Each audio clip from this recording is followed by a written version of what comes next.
Welcome to the Imagine Your Future podcast. I'm really excited about today's show. We've got Jagdish Mitra from Tech Mahindra joining us. Jagdish and I did a webinar LinkedIn post probably about 6 weeks ago that was really well received. We've had 1,300 downloads of that, over almost 400 people engaging with us, and it was such a great conversation that Jagdish, I really wanted to invite you onto this podcast to really even continue that conversation. So welcome, and tell us a little bit about yourself. First of all, Steve, thank you. I think you are a brave man because not many people have ventured into the territory that you have by inviting me to a chat with you twice. As far as me, I am concerned, I've been a lifer at Tech Mahindra. From a work perspective, I just completed 30 years. I joined as an intern when the company was about 75 people strong.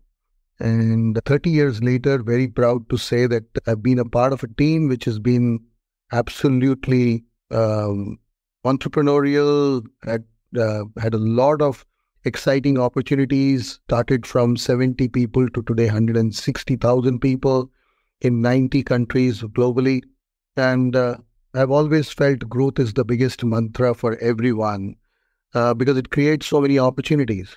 And I have had the pleasure and the opportunity and the luck to have been part of this amazing and incredible team that I've been part of in the journey in Tech Mahindra. Jagdish, you and I have known each other for so long, but I did not realize that you had started as an intern with Tech Mahindra, that they were only 75 people. I mean, to get to that growth, that must have been an incredible journey. But before we go, we get what attracted you to Tech Mahindra, and 30 years later, what do you look back on that journey? Well, I think good question. I think when we are getting out of university, and I had just done my master's in computer science. Funnily, I hadn't done my business administration till then. I did that later while working and in London. But I wanted to look for doing something pretty deep in computer science. And I was quite focused on it. In one of the conversations that I had after the process that follows in India, there are always more job aspirants and fewer people who have jobs. And this I'm talking about 1993. And I think when I cleared the written test, that those days the company was called Mahindra British Telecom, and then in an interview, they told me about the telecom part of it and how deep they do in terms of network. And that hooked me on because I was, believe it or not, and I will have a tough time spelling it, but my focus was to get to do something around writing programming language compilers. And that was where I thought that this place would give me an opportunity. What happened is a different story altogether, because I think in about a couple of years' time, 3 years' time, they figured that this guy is no good in software. Let's put him to some other trades that he may probably be good at, which happened to be sales, marketing, business development. And since then, the journey has been incredible. I opened up North America for us. We had no business there at that time. So I went to North America in 96 and opened up that business. And then multiple markets, new clients, opportunities, came back to India in 2002 and started a lot of work around new practices like BPO and managed services, and so on and so forth. Then the big story about our acquisition of Satyam, which was, I think, a turning point in every MBT employee or a Tech Mahindra employee, that by that time we had renamed ourselves. And it was probably the biggest moment in our career as we did. Then I got a chance to set up a startup within Tech Mahindra and joint venture with Motorola that I led as the CEO of that company on mobility. So, and then since then have been strategy and growth head for the company, running the enterprise side of the business, which is about $1 billion a quarter run rate. It's been, I would think, stuff that dreams are made of. And for something, especially on my professional career, I couldn't have asked for a better journey, better set of coaches, mentors, and people that I've worked with, including some of the advisors like yourself, Steve, who have played a critical role in ensuring that I understand the landscape better and I have a bouncing board where I can sort of bounce off things with you and get feedback. So it's been an amazing journey from an intern to being the Chief Strategy and Growth Officer of Tech Mahindra.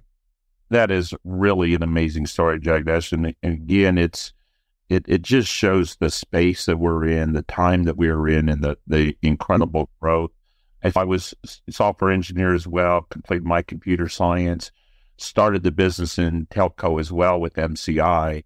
And I would say in the early to mid 90s, there was probably no better place to do real engineering work than in telco. We talk about digital now and all the great things that are going on, but in those days, that's when we were not only laying all the fiber to do it from an infrastructure standpoint, but creating all the protocols, creating all the systems, creating everything to really drive where we are today. So what a journey. It's kind of funny because when you look at the analyst reports, the SIs have really struggled this year, both with growth, both with margins. Hiring has been down. It's been sort of interesting despite all the news on Gen AI, digital transformation, Web3, virtual reality, autonomous driving, sort of all the big trends out there. But what's interesting from my perspective is that managed services or just core outsourcing is really up. It's up almost 6% this year. And it seems to me that a lot of clients are sort of going back to the basics, if you will. What does it really take to have operational excellence within an organization? And how do they think about driving their organizations with the help of SIs? Give me a sense of how you view the market now, especially from your strategy view. Steve, I think from a perspective of where you think clients are looking for us, let me start from the client side, right? That's probably the best side for people to look for as to what they're looking. And you're right, the market has behaved very differently than what it did last year. Okay. And I think the journey that we went through last year was important post-COVID. And the journey that we are going through now is equally important as we strive to make sure, define what is really the new norm. I think from a perspective of what happened in the post-COVID, immediate post-COVID area, I call it into basically survive, and then the whole idea of making sure that we can probably thrive in that same environment. So what happened last year was really about converting as much of our processes into digitized models and the ability to probably make sure that people can start to make sure they can start taking advantage of the old digital ecosystem in delivering their business as much as possible, whether it's sales, whether it's marketing, whether it is talent search, whether it is production of the products, whether it's sourcing, supply chain. Every aspect of it was actually open for discussion during the COVID area, where people came in and said, let me not put any barriers in my thinking, rather question, why can't it be done digitized? Why can't digital help me deliver a better business outcome? Somewhere it's the business outcome is cost, somewhere the business outcome is better product pricing, somewhere the business outcome was time to go to market. And each of them were tested. Come this year, and I think people realized, obviously there was geopolitical issues that we are all aware of, and it doesn't seem to be dying down with now Middle East coming into the play. But from every aspect, people then had done a lot of work in digitization and digital. They have really tested out what needs to be done to now start to see the investment of that technology into their outcome. And all of these take a little while longer. It doesn't happen overnight. So I think this year for us and for the system integrator business or the service provider business in the IT software services business is about setting the level in the sense, what is the new normal? What could be the baseline from which we need to start? The customers are still focused on significant amount of automation, significant amount of digital product development, pushing the boundaries around digital products that can be created. So that's the environment that we are working on. And when you come from a very high, like what we did last year, to the next year where people are trying to now figure out the investment that they've done in the settlement, it's bound to hit a little bit of a trough, which is where we are in. But I don't think this is for longer to play. I think we'll soon start to see significant amount of growth potential coming together. The areas of growth, along with the technologies that are being discussed, obviously the favorite word is Gen AI and so forth, will probably be a critical role in defining what the new generation of work that every service provider will do. But definitely significant opportunity still in the services market and the technology market as I see going forward. I completely agree, Jagdish. I think we're both very optimistic by nature, and I see the same thing. We had so much growth in 2022 across really all channels that it wasn't going to be sustainable just from the standpoint of got to absorb some of the things that I've done and make sure that I can solidify it. I think one of the crazy things that I've seen is just how rapid, though, the overall market is expanding. I mean, from an ISG standpoint, we track the market pretty closely. We look at annual contract value and total contract value. We get a lot of insights on the overall shape and forming of the industry. But we're going to hit almost $40 billion of ACV awarded this year, which will be just an absolute record. And we're seeing it grow sort of across all aspects of the enterprise. If you think about our industry and how, you and I started, whether it was in telco or whether it was in IT ops or applications, maintenance, those types of things, it really was a technology-centric business for such a long time. And then it moved into the people business with the BPO side of it. I think now what I see is we're just in business. And I think maybe one of the best indicators of that for me is really the growth of engineering. Now, I know TechM has really been involved in so many engineering projects for so long. And for many years, we probably wouldn't have even considered it engineering, except for really the hardcore piece that we're seeing. But, you normalize this year a little bit. But over the last 5 years, we've sort of seen a 36% CAGR on the growth of engineering services outsourcing and just the growth of what I'll roughly call digital engineering. So many themes are driving this, but I'd love to hear from your perspective, maybe some of your stories. How do you see it from a client perspective? And how do you see the sort of the growth of engineering, even from a Tech Mahindra perspective? And how's it going to change our industry? Yeah, I think, again, Steve, it's an important question because everyone talks digital. And then one part of that whole digital journey is really about taking a process and digitizing it. The other part of that was taking the process and reinventing it in the digital world. In the sense, you could do the same thing A, B, C, D, but not do it manually or through other mechanisms, but doing digitally, versus the second world where you could probably reimagine in the sense, why do I need to do this A process? Because data can be picked from some other stream and put into the system or into the process, therefore eliminating and removing certain processes or certain tasks that are not needed because data can be brought in from different places. But I think the biggest opportunity, which is being done, but I think is probably the largest opportunity that digital will throw to us, is the digital engineering aspect. Now, digital engineering to me has two particular opportunities, both for service providers and for our customers or the end user organizations. One part of digital engineering is to look at saying, how do I create more digital products for my customers? This is talking about not us, but our customers for their customers, to see how they can engage better. So they will look at how do we create more for simplification, maybe apps, but very different ways of creating digital modules that engage people with the brand. That's the first expectation from them. The second part of that discussion is where I see the whole opportunity of digital engineering is what sense do I make out of these humongous amounts of data?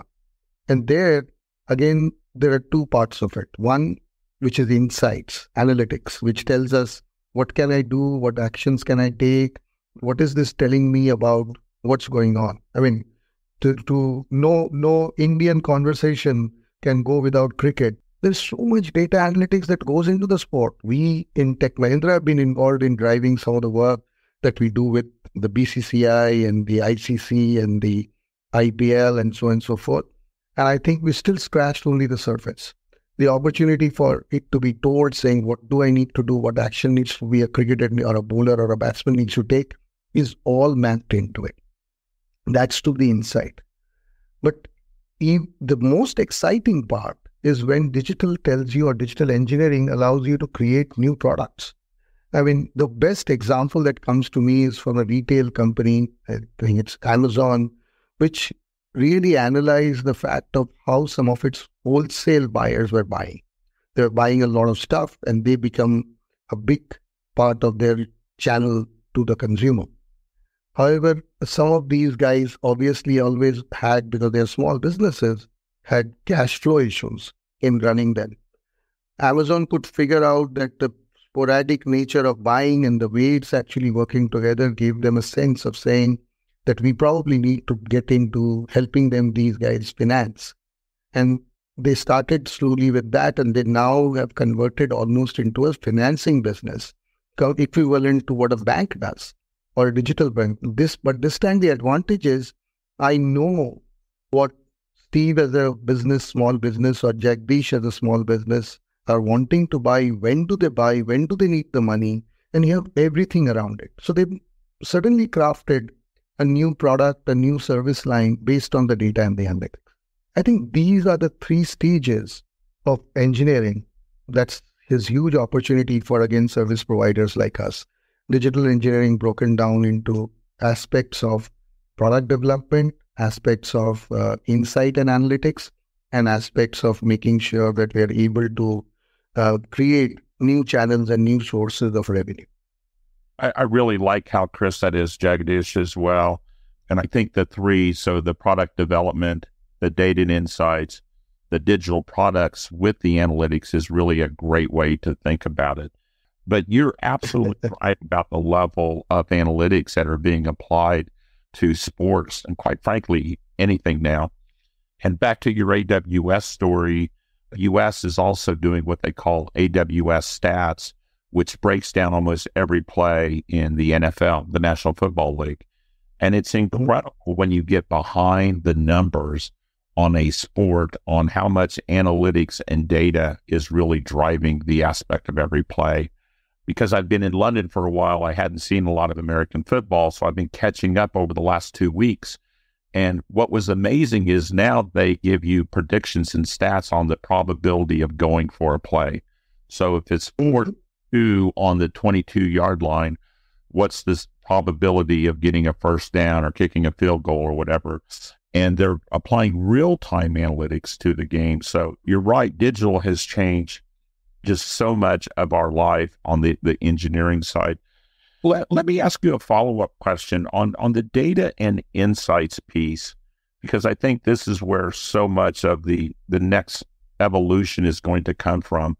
What are sort of your predictions, and how do you sort of see Tech Mahindra really driving in this space on collecting, analyzing, driving better intelligence or actionable intelligence from the data?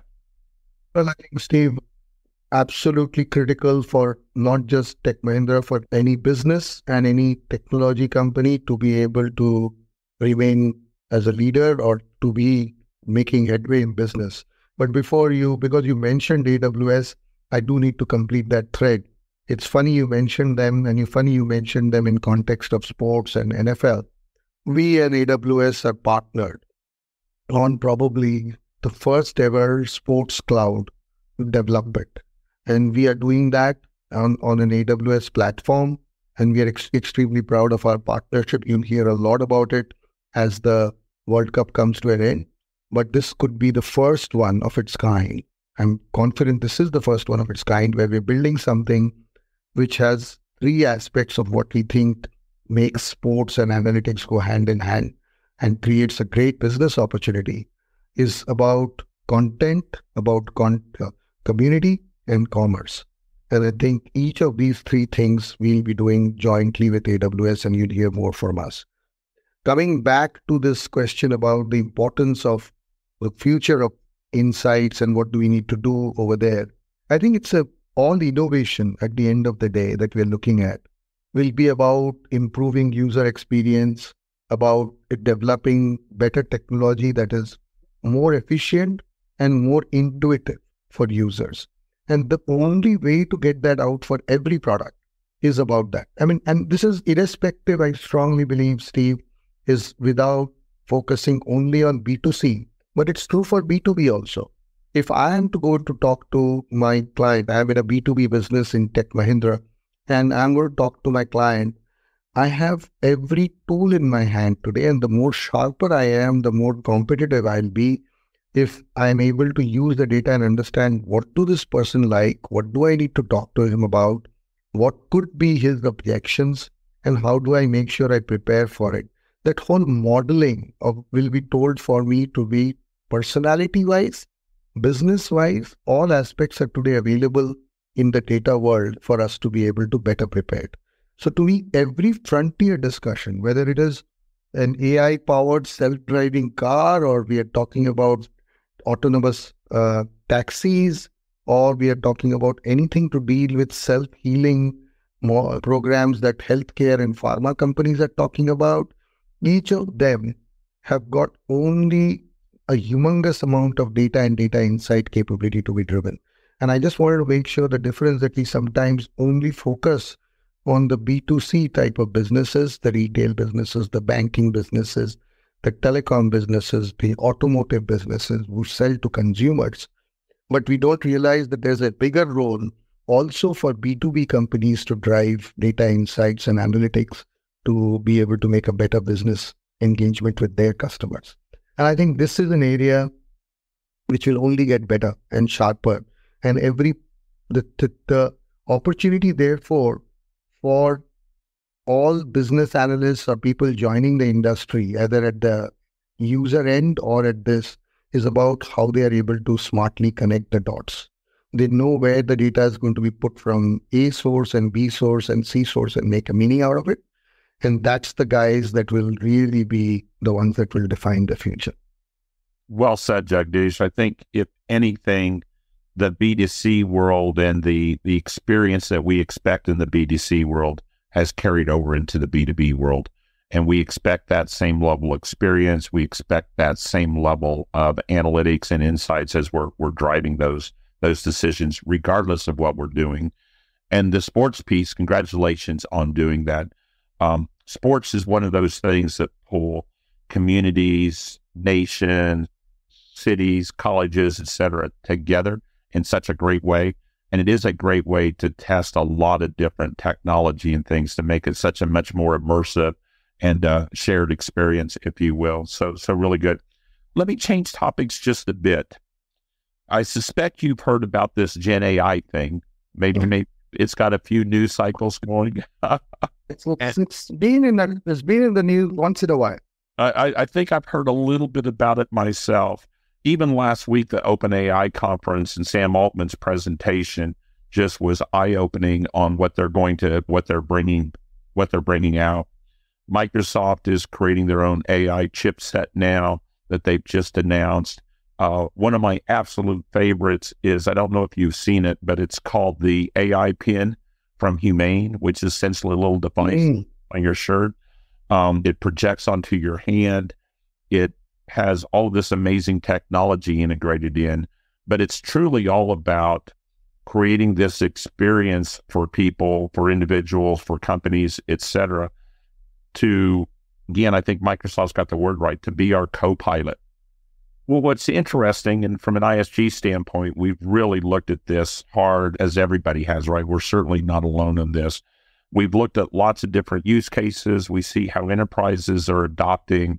We see all the great things that are going on from a customer experience standpoint, a knowledge management, document creation standpoint. But what's sort of your take? And give me a sense of what your take is from an enterprise standpoint, and maybe even a service provider standpoint. Let's dig a little bit deeper than the hype. I think there is always going to be a cycle of hype on any new technology. But in this case, I think in certain cases, if there's anything, it's a little bit of a, I don't know how to put it, but it's a little bit of a quandary in terms of how to put these two words together. It's hype, but it's justified. I don't know how you justify an hype, but I couldn't use a better way to describe it. I mean, just GPT-3 and then GPT-4, all of these modules, as well as the LLMs that are getting done, has such tremendous opportunity. I was in the Valley talking to a few people, and there have been discussions now of how we could probably create large language models that are probably relevant for every company, and so that it resides inside the company. And there's no better place than Valley where people start disrupting something like Chat GPT. And I'm thinking, man, this has got launched a year and a half back, and someone's tried to disrupt that by trying to make sure that they're actually now embedding it into a chip. So basically, to me, I think, Steve, the opportunity is just mind-boggling. That's the only word I can think of, because you've got this opportunity of, one, what Microsoft's talking about Copilot, or with other things that Google's talking about through Bard, or through whatever OpenAI is doing on its own platforms. Each of them are just pushing boundaries. We ourselves are discussing a similar model project in TechM called Indic, which is about the Indian languages, we have a diverse country with hundreds of dialects that are being spoken in languages, and how do you leverage the format and the syntax and be able to better use the language from people who don't know it? How do we converse with each other better? How do we translate things better? And we've taken that up as almost like a social enterprise project for this. But it's an example of where things will move. Every company, I think, will start building its own very significant large language models, which will help them take decisions. Similarly, industry-specific large language models. So we've only, I think, started to see the beginning of what Gen AI can do. And truly, I think the opportunity of us as a company to be able to be more productive, to be able to leverage the effectiveness of Gen AI is where the opportunity lies. People who are able to do it faster are going to be more successful. People who will experiment more are likely to be more successful. People who are worried that, like this whole debate about jobs and roles and so forth, the big opportunity really lies in the model of saying, listen, you will not lose your job to, as someone very rightly said, you will not lose your job to some Gen AI robot. You will lose to a human being who probably knows Gen AI and knows where to apply it. So it's in our best interest to reskill ourselves, figure out what could be the frontiers that we could probably go after, and the opportunity for each of these areas where product development or any engagement in a business process can be done more efficiently using Gen AI. And so to me, I think just the beginning, Steve, we have deployed a few from TechM, and we've taken a very sort of, rather than doing a generic stuff like saying we will invest X billion dollars, and I don't know whether those terminologies make any sense to anyone. We've picked up a set of customers. We're working with them in actually solving their real life problems in the area. And I strongly believe that's the way to go forward for service providers. Let the large models or whatever else that's getting created out of specific product companies, whether it's Microsoft or Google or anyone else or whatever else that they're doing, let them continue to focus on that area. Our job will continue to be able to apply and use it, whether it's in on-prem or outside, depending on where does the opportunity lie.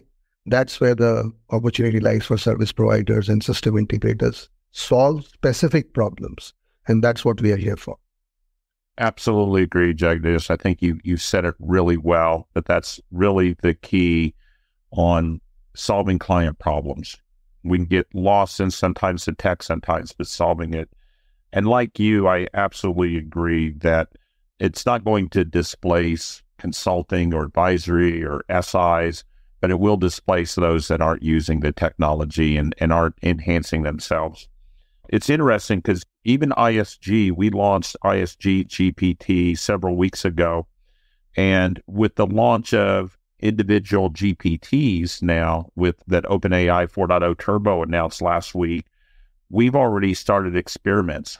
So Stanton Jones, who I know you know, has actually gone out and created through all of our public data, all of our index scripts, our index insider, these views of the entire market now. So now we can start pulling all of our data together to have a really different perspective on the market. And it's incredible, the insights. I think we've got a pretty consistent view on how we look at the market. We're a very data-driven organization.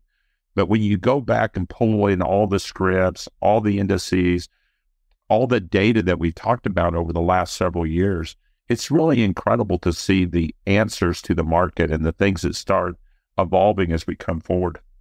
But I do have a final question for you. What are you reading?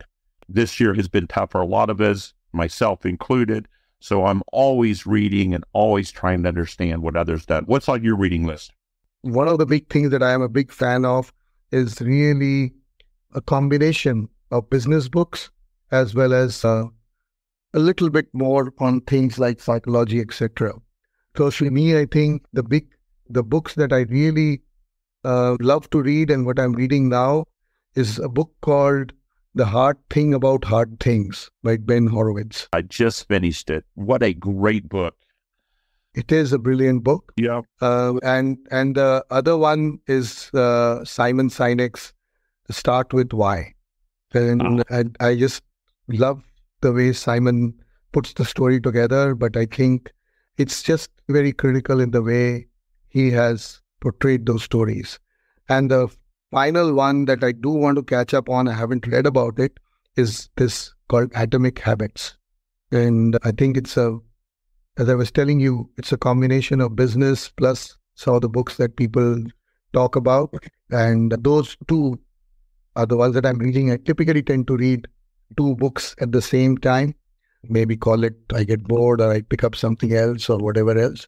Or the other one that I'm reading right now, which is in my reading list, but up there, is a book from Barry Eaton called Afterlife. And it's something that's interesting for me, which talks about what are they uncovering the secrets of life and life after death. Just intriguing enough for me to go ahead and read these. So this is really my book list. Apart from 2 or 3 things that I typically follow. One is the HBR and the second one is the Economist. Yeah, that's a great list. I've read 3 of the 4 of those, which are brilliant. If the Book of Why by Judea Pearl is also brilliant. And you're right, I got same genre as well, this mix of psychology and business. Why do we do things? What drives us? So great. So I'm going to add Afterlife to my reading list. I was in a discussion last week and somebody had asked me how many books I'd read this year because I'm a very avid reader. And if I have free time, I usually read. And they said, did you hit 100 this year? And I'm like, no, I'm not going to hit 100 this year. I'm only going to hit about 60 this year, given where I am, because it's been a busy year. And there's just so much great content out there and stuff. Like I wish I could read even more, but I learned from every single one of them. But certainly the Hard Things About Hard Things is a great read. Really enjoyed that. And it one that made me take pause and reread it multiple times on things. No, one of the ones that I finished and I can read it any number of times is this book from Jay Shetty called Think Like a Monk. And I loved it. I would recommend to many people. It's an amazing story of, we sometimes have this complete visualization of a monk means someone who gives everything away in life. And especially from the Indian or the Hindu background, that seems to be the way. But the way he's actually put that together into practical life and what we can do to still live like a monk in the world that we are in is just an amazing book.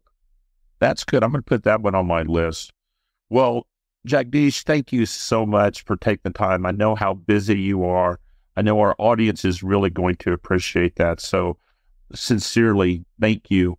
And with that, let's wrap up. So thank you, everybody, for your time. Thank you for lending us your ears, as you always do. If you've liked what you heard, you can listen to more of our Imagine Your Future podcast by accessing our website at www.isg-1.com/podcast, or just subscribe to your favorite podcast, Apple, Spotify, whatever you enjoy. And as always, we can't wait to speak to you next time.